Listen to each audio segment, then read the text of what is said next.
নমস্কার।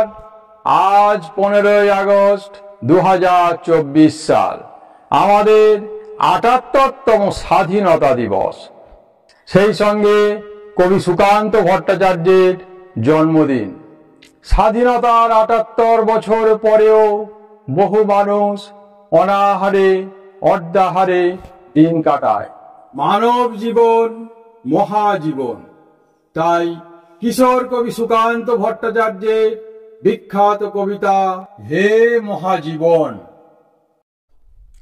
হে মহাজীবন, আর এ কাব্য নয়, এবারে কঠিন কঠোর গদ্যে আনো। পদলালিত্য ঝংকার মুছে যাক, গদ্যের করা হাতুড়িকে আজ হানো। প্রয়োজন নেই কবিতার স্নিগ্ধতা, কবিতা তোমায় দিলাম আজকে ছুটি। ক্ষুধা রাজ্যে পৃথিবী গদ্যময়, পূর্ণিমা চাঁদ যেন ঝলসানো রুটি। ক্ষুধা রাজ্যে পৃথিবী গদ্যময়, পূর্ণিমা চাঁদ যেন ঝলসানো রুটি। নমস্কার।